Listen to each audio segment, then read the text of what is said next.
Well, thank you everybody for coming this afternoon. I had a little bit of fear that everybody would go take a nap in their car after lunch, but I hope at the end of the hour you are also glad you've decided to come here instead. I am Cordelia Manis. I work at St. Andrews in Encinitas, and I also run a small communications company helping other churches and small businesses with their websites and e-newsletters and social media. So Hannah asked me to come today and talk to you about building a website. So that is what we are going to discuss.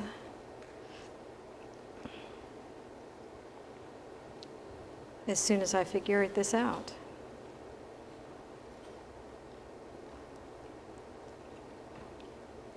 Okay, so every church knows they need a website. That much is covered. But how do you build a website that really serves?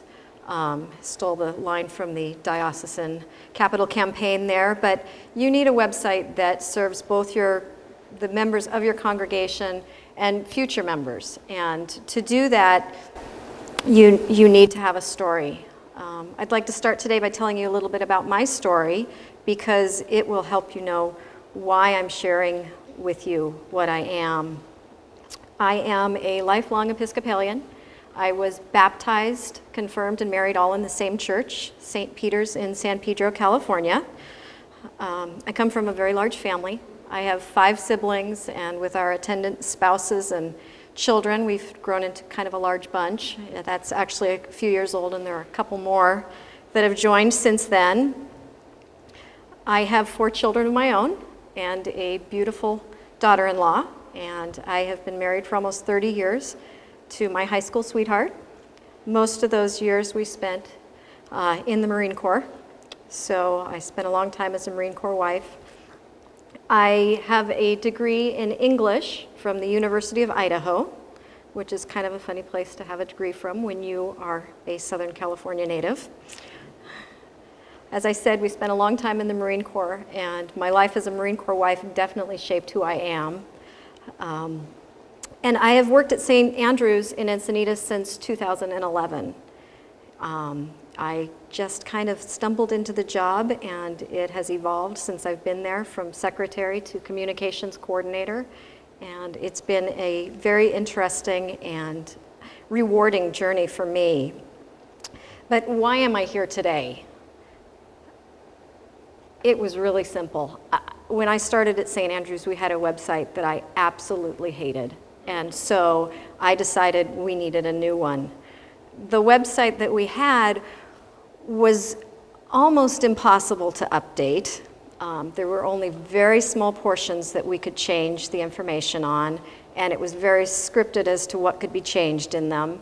If we wanted, somebody would call us and say, "Oh, can you put a link to buy tickets for this event on the website?" Well, we couldn't put it on the website. We could put a little article about it and bury a link down farther, but we couldn't put anything on the front page except for what showed up from a news feed. We also couldn't change things like the service schedule without making a phone call or putting in an order and having somebody else do it and paying them to do that.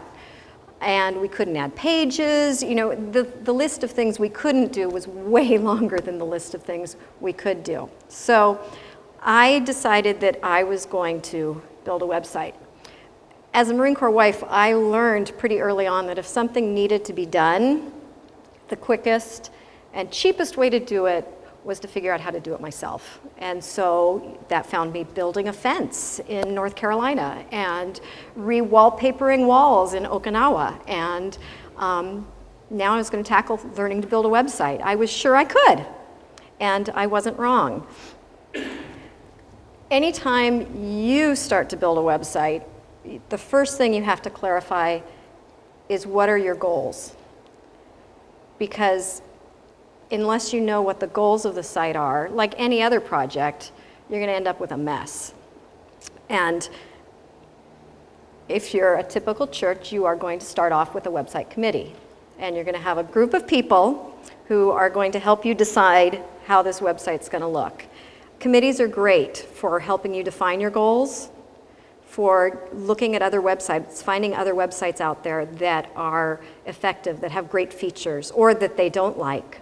So you can find out what looks good or doesn't look good, what you'd like to copy, what you'd like to borrow from, what you'd like to avoid doing. Committees are great because you have a group of people who can help you write content. And that's important to be able to, not to have the burden of that fall on one person. And they're also great for gathering photos. But committees aren't great for everything. And they're not so good at helping you define what to put on the site. You need to figure out what your story is for your church, because your website should tell your story. On the St. Andrew's site right now, the first thing you see when you go there is the line, 5 loaves, 2 small fish, enough for a multitude. That's kind of what we do at St. Andrew's. We feed people. We have a food pantry. We have a free Friday lunch. And we aren't the ones making the food. We're gathering it and sharing it. And it's true not just of food. It's true of a lot of the other things that we do within our church. We gather the resources from elsewhere and turn them into things that serve our community.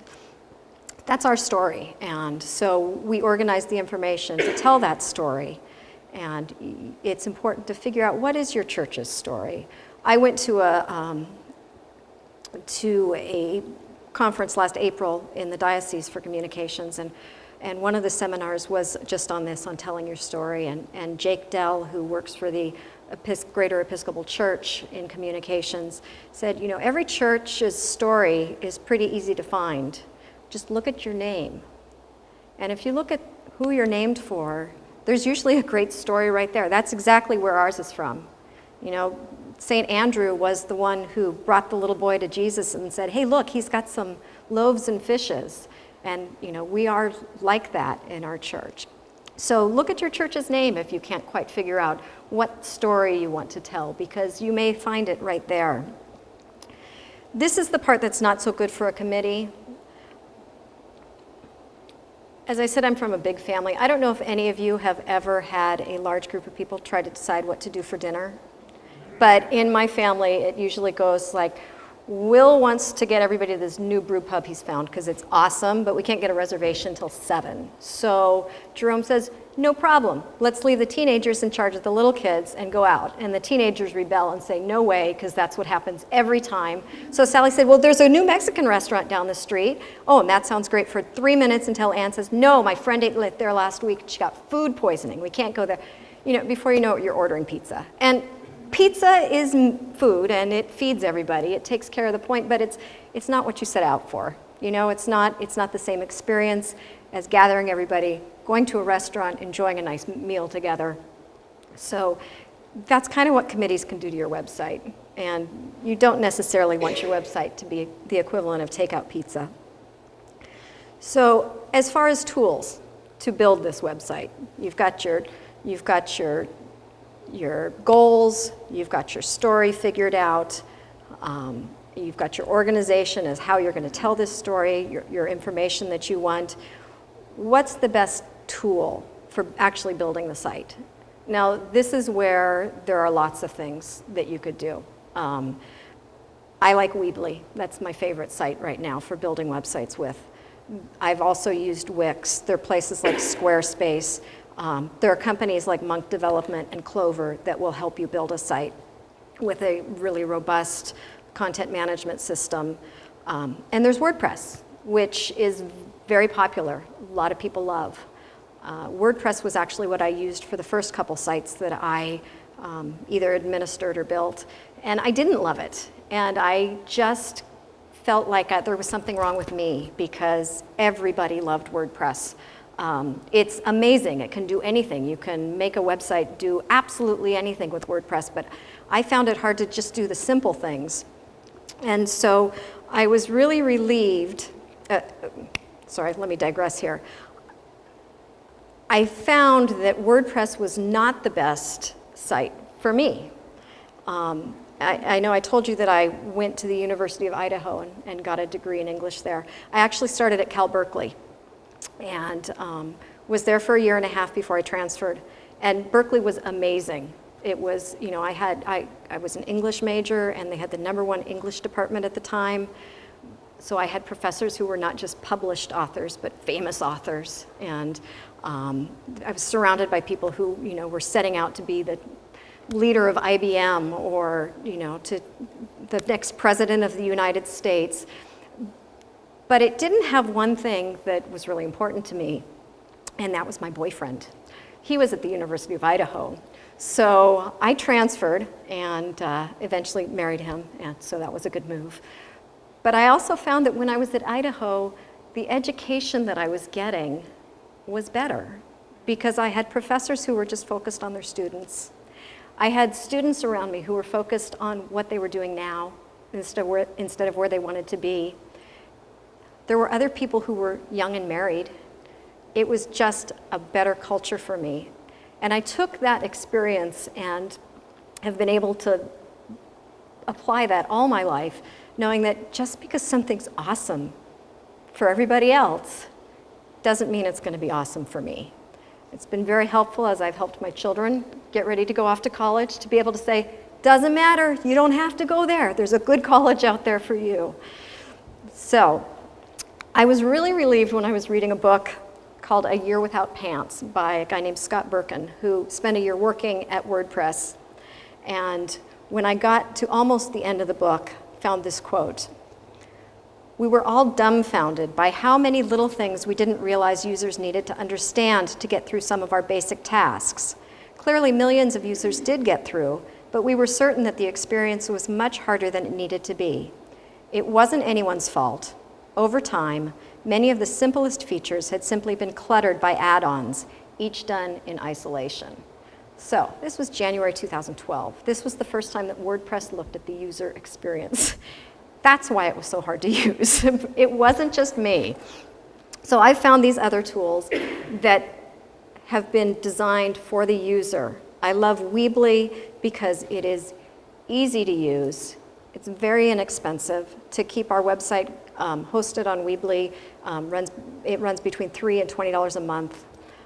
When you compare that to some of the other options, it's very affordable. And actually, $20 is usually for an online store. So for most churches, it's between $3 and $10 a month. Their customer service is excellent, and it's people-based in the United States who respond, understand, and are very quick to help. I had a great experience with them. Just recently, I helped St. Bart's Preschool with a website, and came out here to St. Bart's to help them get it ready to go live. And when I got home, there was an email from Weebly saying 33% off if you upgrade your site to a paid site. And I looked at the time, and it had literally come while I was driving over here, and I had just upgraded their site. So I contacted customer service and explained, and they said, oh, we'll refund their card, that 33%, no problem. You don't get that everywhere. So I would love to show you now how to build a website. And for those of you who have your laptop, if you want to go to Weebly.com. Those of you who don't, if you want to just watch and learn,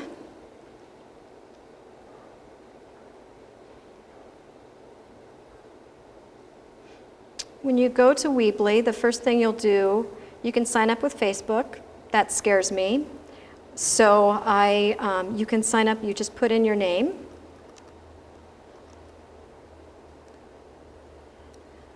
Sorry, I'm using somebody else's laptop, so. Your email. And you make up a password.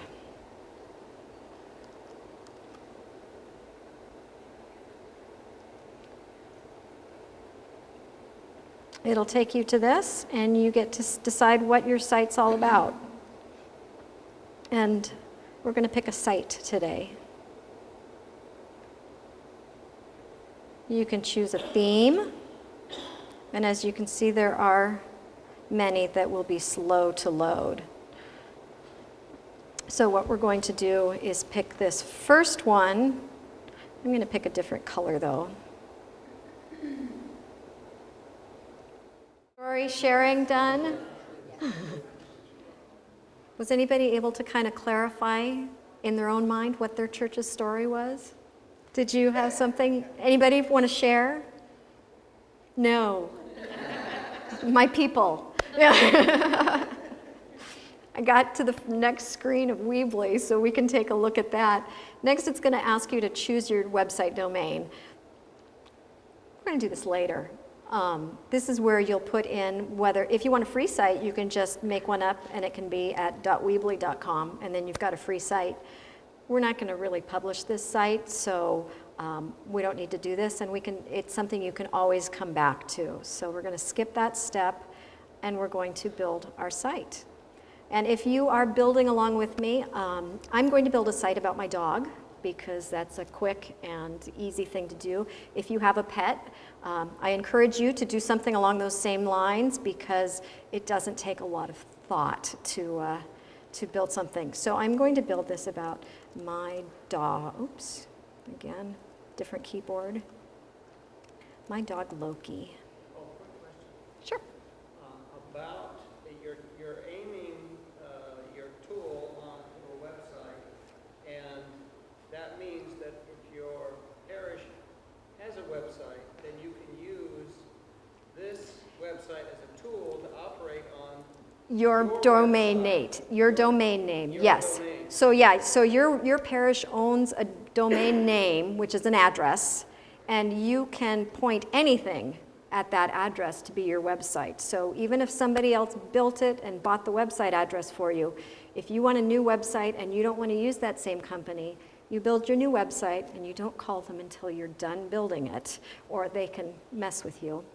And then you call them and you say, I have a new website, I would like you to point my domain name at, and you give them the technical information. So even if you have a site somewhere else, you don't need to keep your website there. You'll still have your same name. Yes, they host, it's building and hosting at the same time, so it's all.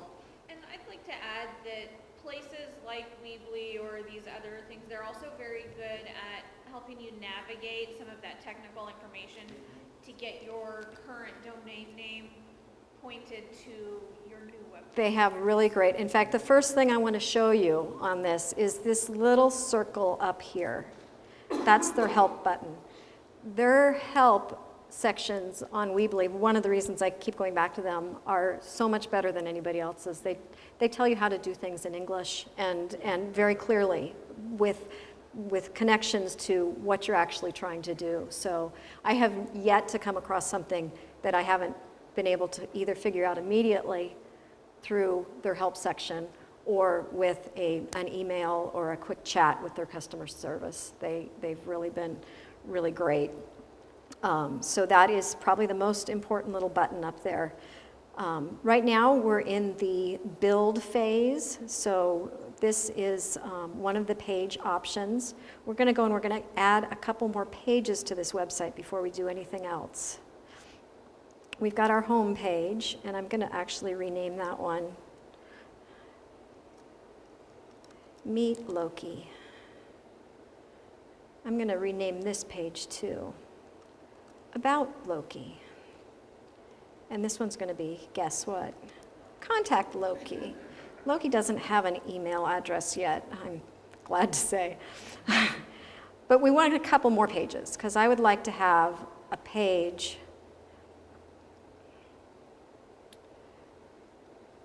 about Loki's friends. No. There's got to be some scientific principle about typing in front of people. I also actually got a C in high school typing, so. But I don't want Loki's friends down at the end there. I want that page up here under About Loki. In fact, I don't even want it as its own menu item. I want it to drop down, so I'm going to move it over there. That's all it takes in Weebly. And you can reorder them at any time. So it makes it really simple to add pages, to re-emphasize things. Sometimes you might have a page that you are preparing, maybe a page about your Holy Week services that you want to get done in January because you have the time in January, but you don't want it on the website yet. You can just hide that page, and then when it's the right time of year, you can unhide it. And then you hide it again after Easter, and then you just update it next year. Okay, so now we're going to go back to building. And of course, we need a picture of Loki. So you click on Edit Image. I'm going to add an image. I'm going to upload it from my computer. And we're going to put a nice picture of Loki.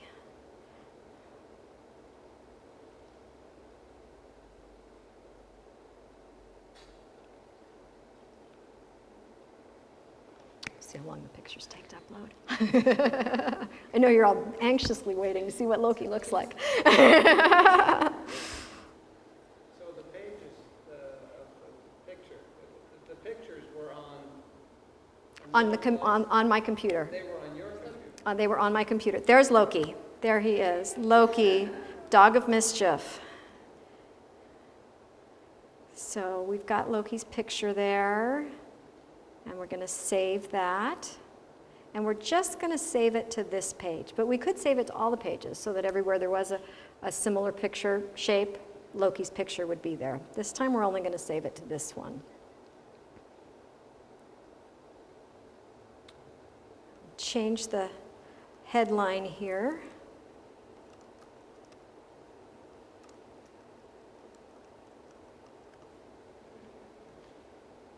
And then we change the text. And you know what I love about Weebly is you're just going where the text is on the site. You don't have to figure out where you go to change something on another page. You're changing it right there on that page. So it's very easy.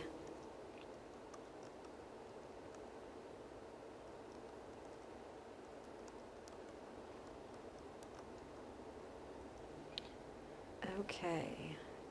They have buttons that you can link to things, so we're going to make this email Loki. Now, you should always have that call to action. So that's what I want people to do is email. So of course I would need to link that to Loki's email address.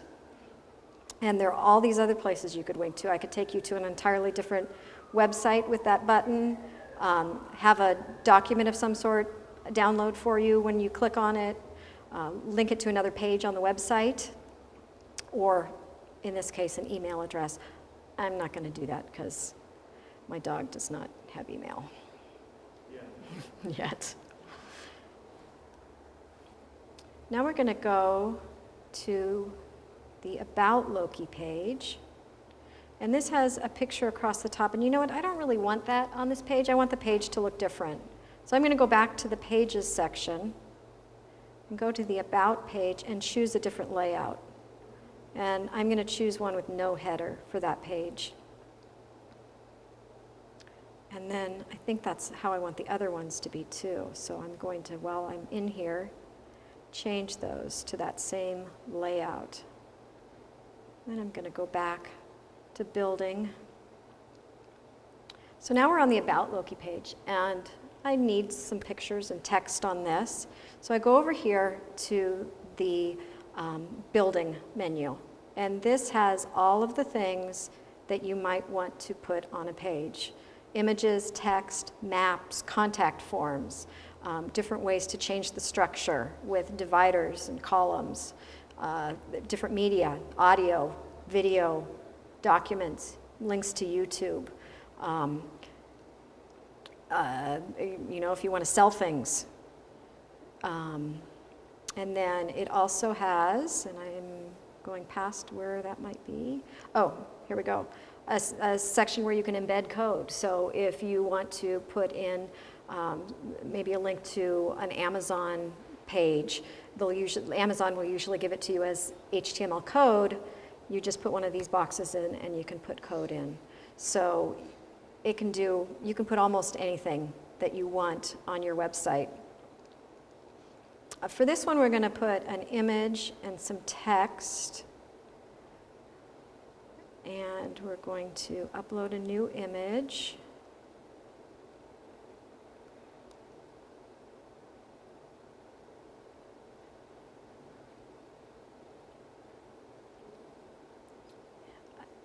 Loki was a good subject because his best friend is my daughter who loves taking pictures, and she loves taking pictures of Loki more than anything. So it was a rich site for me to pull from. So we just type in about Loki, Loki's date of birth.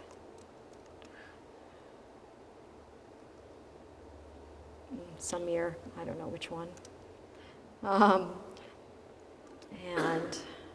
you could fill whatever text in. If you wanted to put more text below, you want a whole nother text box underneath this section, you can put one there. It just provides you so many ways to change your pages and to put things the way you want them, once you've figured out what that is. So we're going to go to the Loki's Friends page now, and I want some columns on this page because I don't want just pictures going straight down. So I'm going to put a column section there, and I can choose how many columns I want. I'm going to choose 3, and then I'm going to put an image in each column. Start there.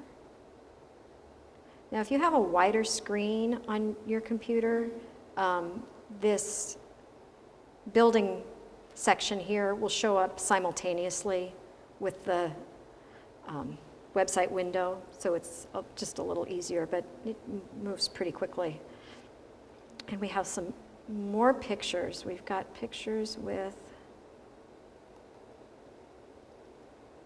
some of his friends.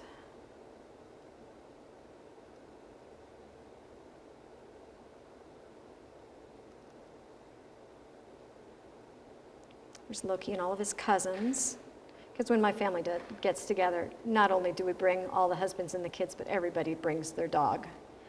And for some reason, these pictures keep turning upside down on here, so I need to edit this image.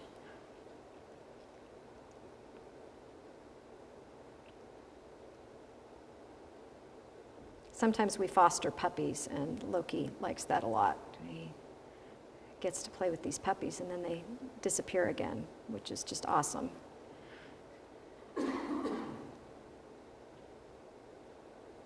Now, we could also find a picture by searching for one. If we don't have the perfect image for what we want, we could look for an image online, and Weebly connects you directly to them. They have both paid professional pictures, which you can buy straight through them for about $5 a picture, which is pretty reasonable for stock photos. They also have free photos that are made available through Creative Commons. And those you can also use. They will embed a little photo credit at the bottom of your site, but this looks like a great picture.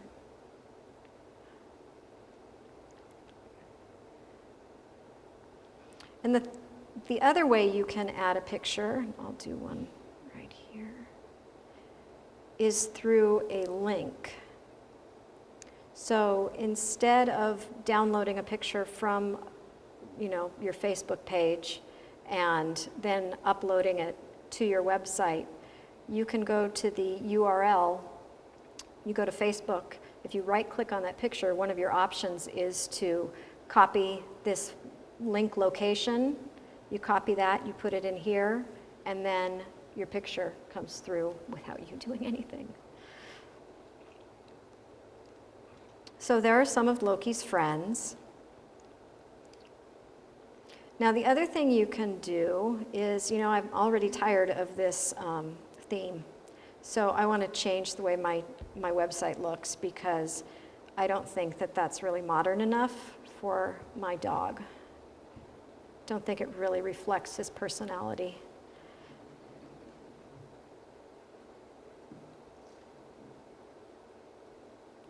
Oh, I think this looks much better. Bright red. Choose that one. And now my whole website has all the things that I've already put there, but it's got a new look. That's really helpful for a church because your site looks dated really quickly, and to have to rebuild it from scratch is really troublesome. So to be able to just apply a new theme 2 years down the road, take advantage of what's modern, what looks to people like your contemporary is great. Sure. What's different in those templates of color and font, or what's? All sorts of different things. A lot of the newer ones are, let's see, let's go back. Sometimes it's just font and color. Sometimes it's the way that the theme works, whether, for some of them, they've got a large picture at the top. Some of the newer ones are a dynamic site. Let's see if this will work. So this won't have my picture of Loki on the front because this theme doesn't support that, but it does have a dynamic theme where the background stays the same as you scroll down your website. This is one of the new things. The other thing that Weebly does that I love is that it automatically creates a mobile site. So your site is going to look great on somebody's tablet or phone, which is where a lot of your website visitors are coming from. And if you've ever tried to navigate through a site that wasn't built for mobile, you will know how important that is. And you can look and see what that will look like while you are on the website. It'll show you a preview of what your site is going to look like on a phone.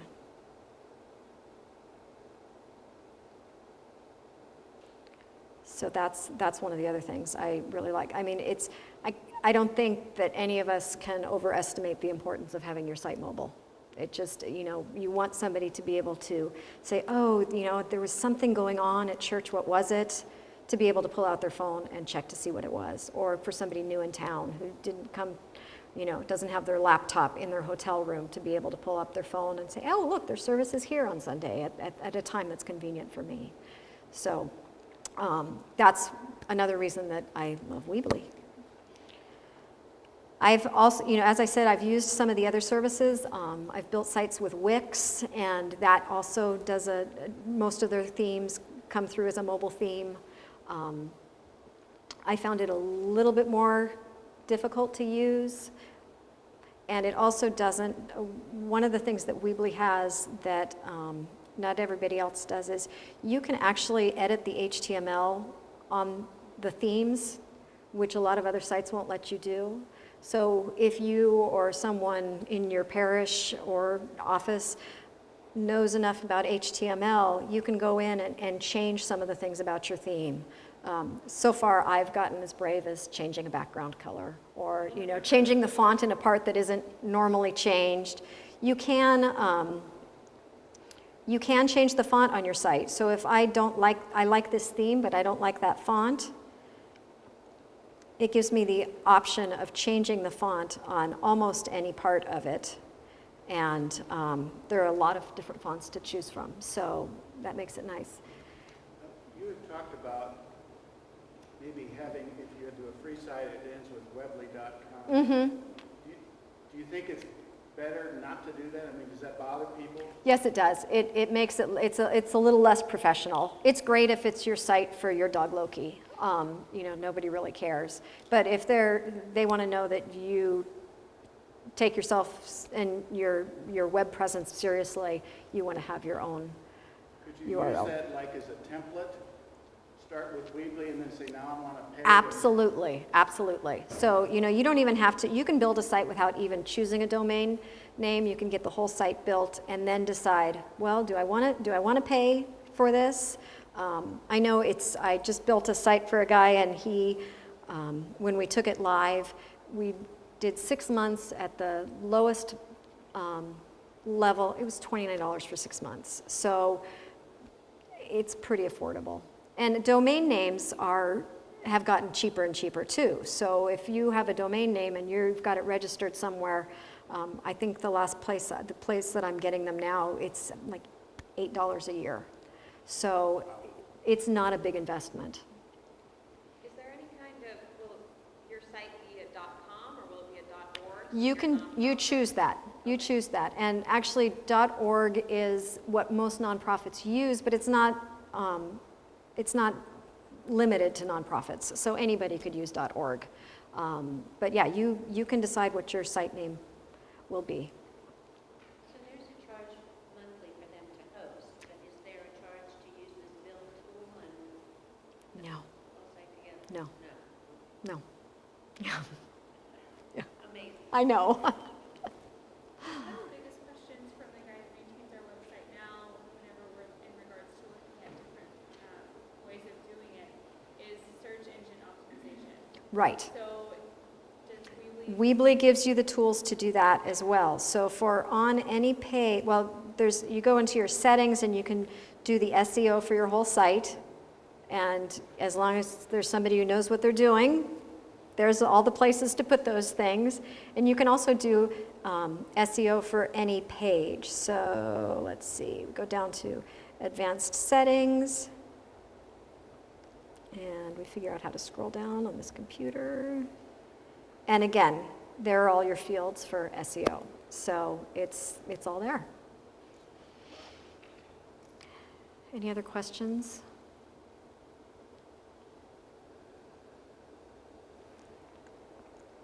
All right. Does Weebly have a visitor counter? They don't.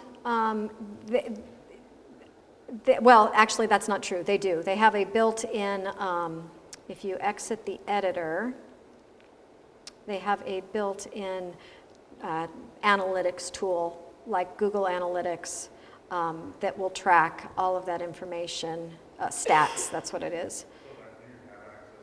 So it's right there through your Weebly site, yeah. I have found, comparing it to Google Analytics, Google Analytics is really good at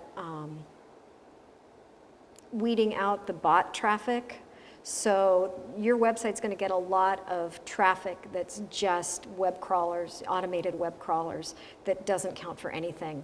And I find that Weebly shows that traffic where Google Analytics doesn't. So, it's not as great as Google Analytics, but it certainly is going to tell you how many people have been to your site and some other things about it. As you can see, I have so far absolutely no visitors to my website, but are there any other questions? Do you want to see some more website building, or would you like to break into groups and talk about what you think important goals are for a website? Or would you like to go take that nap in your car? More website? You want to know more about Loki, don't you? Okay. So we're going to go back to edit the site. And I am going to actually add one more page to this, because I think it'd be nice to have a page with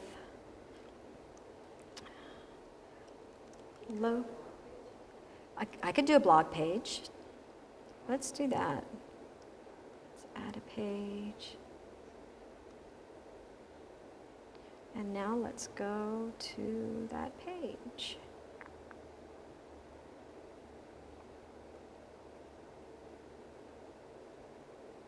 And where to go? Maybe I didn't say. is there a way to add video? You can add it anywhere, and that's the other thing. You can, here's this front page that shows this, big picture, but there's this section down here where you can add different content blocks. It could be a video, it could be an audio. We have at St. Andrews, we have our audio sermons right on the front page, or at least the latest one. So that's really robust as well. Is it best to do a link to a video, like link it to a YouTube? Or you can embed it so that it is right there. I know our youth director has done that. She'll have something on the page, and sometimes it'll start playing right when you go to that page, and it'll startle you. But you can set them so they don't do that, which would be my recommendation, depending on your audience, obviously. And for some reason, I didn't get that blog page started. Is that blog?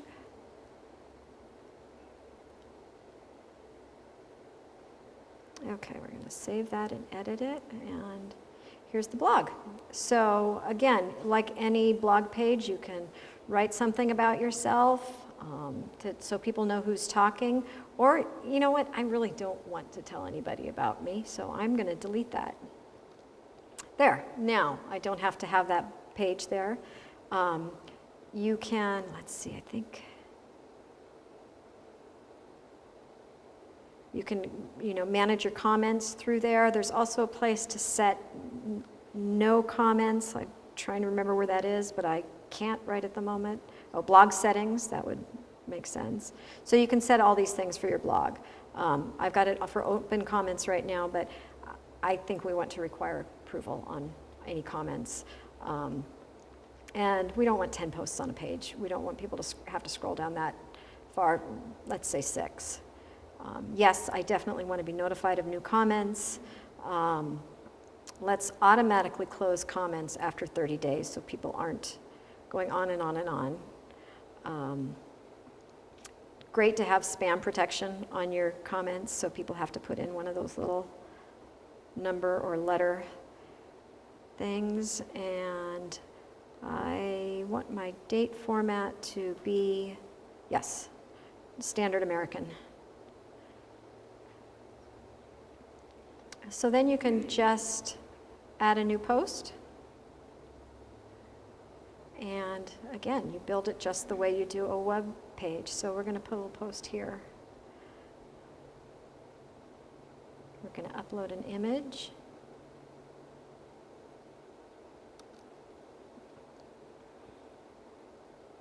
And we're going to write about it. Loki and Allie went to the lake. No, today. He did not like getting wet. And now we're going to, I guess I'm going to save that to drafts because, okay, there's my untitled post. Better title that. Oh my gosh, you guys, I really am not that bad. And the lake. And publish it. No, that wants me to publish. That's what I was afraid of. So we're just going to save that. Now, you could write a bunch of blog posts, save them, and then go back in and publish them as you're ready so that you don't have that horrible lag of weeks in between blog posts because you've gotten busy with other things. You connect your site to Facebook? Let's go back and look at that.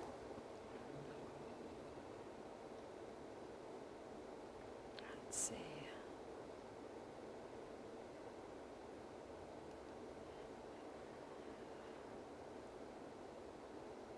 Okay, so some of the themes already have the social icons on them. This one doesn't, so we're going to go back to build and we're going to find that little section. Stop me if any of you see it. There we go. Social icons. And we're going to drag those down here. And when you click on them, you can see which icons you want to put in. So we can put Loki's Facebook page there, his Twitter account, his LinkedIn profile, his email address, or, actually Loki doesn't do real well with his Twitter account, so we'll take that off because there's nothing worse than taking you to a social site that doesn't really have anything on it. You can add Flickr, Pinterest, Google+, RSS feed, Vimeo, Yahoo, and YouTube. So you could have little links to all of those things. I get on there and see RSS. Is RSS? This is where you're talking to an English major, not a computer person. It's a way of getting a feed from somebody who's posting either blog posts or news. So if you sign up for an RSS feed, you'll get a notice when something is published to that blog or news site. Right. So that's my best understanding of it. Anybody else have any questions? And what time are we supposed to finish here? Do you know? Okay, so we have lots of time. Thanks.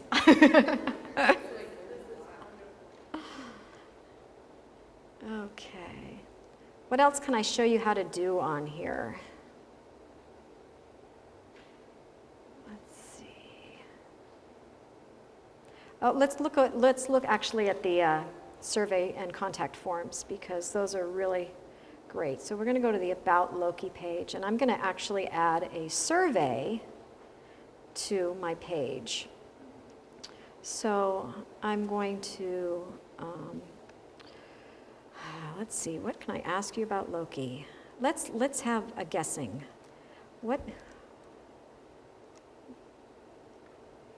Guess, yeah, what breed Loki is. Okay, and now here's where you just go into this question and go to form options. The form name is going to be breed. Oops, where'd that go?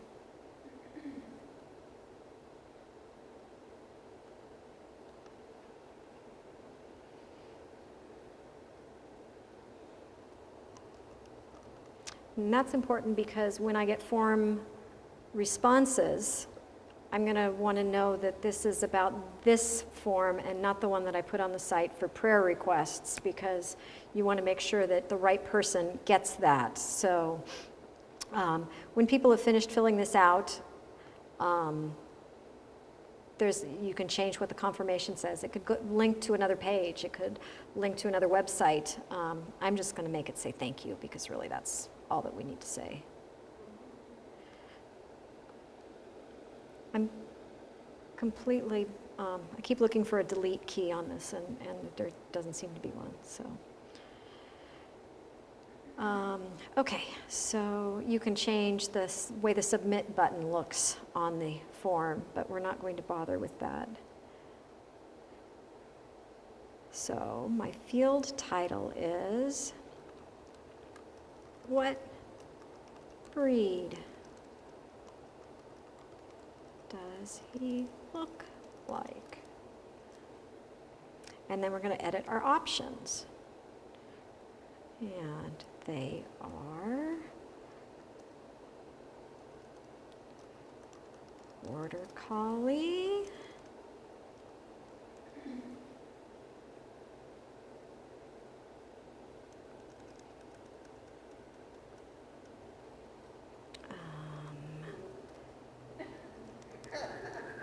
what did you say? Some kind of There we go. That's the other one that he always gets mistaken for. How do you spell that? Just Bernese? That doesn't look right, does it? Does anybody know?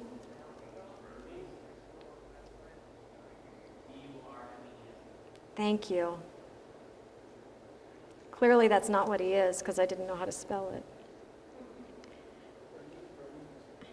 It's Bernese. Okay.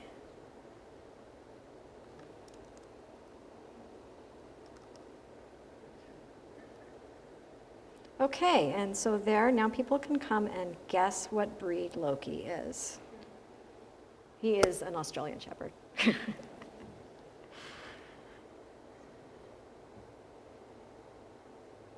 We can add more questions to our survey if oh look, there are actually more here. If other, please specify. We didn't do that though, so we want to get rid of that box. Here, let's guess Loki's age while we're at it.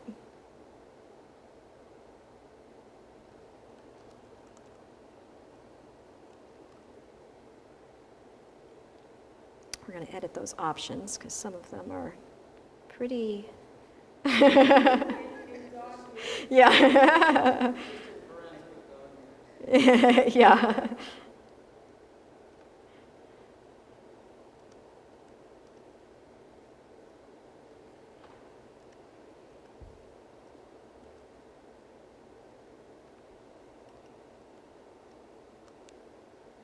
And we're going to get rid of these. Prefer not to say. And we don't really have any income from Loki whatsoever, so we're going to get rid of that one.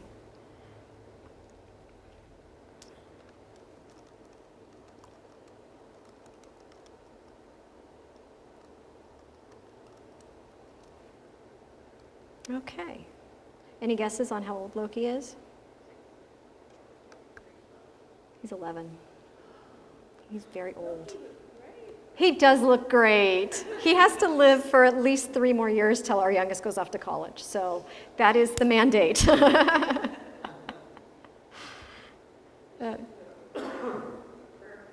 Yeah, prayers for Loki. There we go. Oh, dear. So that is, the bulk of what this site can do. There are lots more things, and you can figure them out as you go. Okay. Okay. I'm really concerned about cybersecurity. So, do you have any website guidelines about names, what does get posted, what Doesn't get posted. Exactly. Because we have a lot of work to do, I think, in our church about this. The diocese actually has a really good social media policy. I don't know if you've ever taken a look at it. But it, again, is more interactive social media than website. Our policy is we do put people's names on. We don't put kids' names, just a first name if there is some reason to have a child's name on there. We do, for example, have the acolyte schedule up, so it's just the child's first name and initial if necessary. Though our kids all seem to have really different names, so we don't seem to have overlapping names in our acolyte group. So yeah, and it's kind of an evolving thing. So you have to see what your parish is comfortable with. It's really hard to put up, you want somebody to be able to contact the person who's in charge of something. So you really want their name on the website so people can contact them. I make all of their email addresses a link so the email address isn't there for things to pick up on. So that's one way you can make it just a little more secure. We don't put phone numbers on the website ever for individual parishioners, just the church website, church office phone number. And do you ask permission to post photos on the website? We have on our a privacy policy on our website that explains what use we will do, how we will use photos. And one of the things that it says is, we will never post a photo that somebody might find embarrassing, and that if you ever don't like your photo on the website, to contact us and we'll take it down. So we've covered it that way. All the kids in the parish have, parents have signed photo releases, and we know the ones that aren't comfortable with that, so we make sure that those pictures don't ever go on. From what I understand, legally, you can post pictures of adults without permission. But of course, you always have to use your discretion, and there are going to be people who just don't want their picture up there, and you'll know it.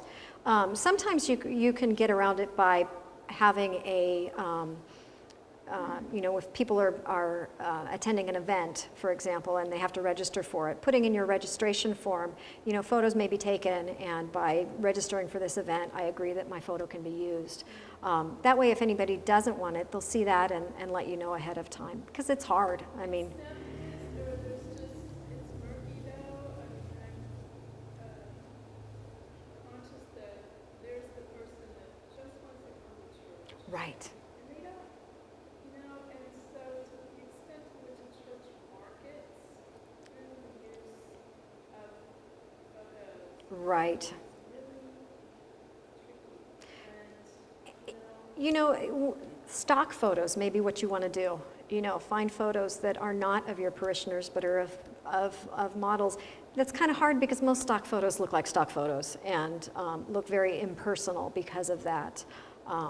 Or maybe you have a photographer in your congregation who can do some staged shots of people who would like to have their picture on the website.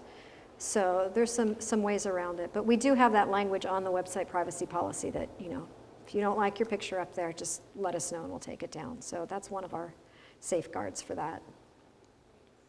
And I found that people will tell you, if they don't want their picture up there, they'll say, please don't take my picture, or Right. don't use this on the website. Exactly. Most people who don't want their picture on the website don't want their picture taken, period. So you have usually weeded them out just by the fact that they're the ones going like this, and you don't have to worry about having a good picture of them.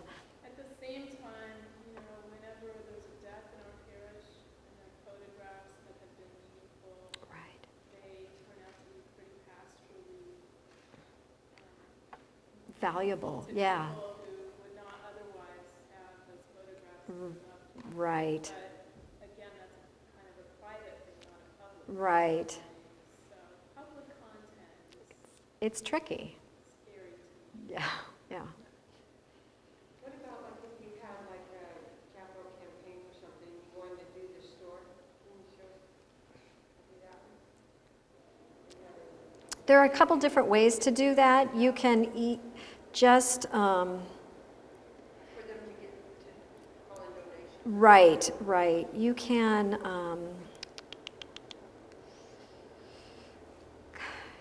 can go to, like if you're using PayPal or whatever, and this is actually the more common way to do it. If you're using PayPal or one of the other donation sites, they will give you a chunk of HTML that you can embed on your site so that it, and you would do that through that HTML option. Sorry, Loki, I don't want you. There are a lot of online giving places. I don't. Right there, it says store on your top. Yeah, it's. I don't know that that's easier. That's more set up to put actual things you're selling. So, maybe you could do that for buy a brick if you're, I haven't used the store. I have only done websites for people who don't actually sell anything through their website. So that's not entirely true. I did do a website through Wix for a football team that had paraphernalia that they were selling. But it was a question of setting up, this, and it walks you through it. So yes, you can do it. No, I can't really show you right now. We do not, which is a consistent frustration to me as the person who keeps the website, because I know we need it. But we've been in the middle of a rector transition like many churches in the parish, and that's one of the things that has fallen through the cracks during this process. Yes, yes, that would probably be what you would do. You would probably set it up that way. In the store thing, could you just change the store heading to, instead of saying store, could you say donation? You could do, what you could do is you could make a page and add a page that was a store page, and then make it donate. And let's just see. So then it asks you to add a product. So it's going to want you, it'll probably, here you go, you'll put in your product name and a description of it and images if you have them, and then save it. So then it would be like clicking on that shirt or that brick or that, whatever it is. Most of the time when you're doing donations, you aren't asking people to actually buy something. So I feel as though there is a PayPal button on here.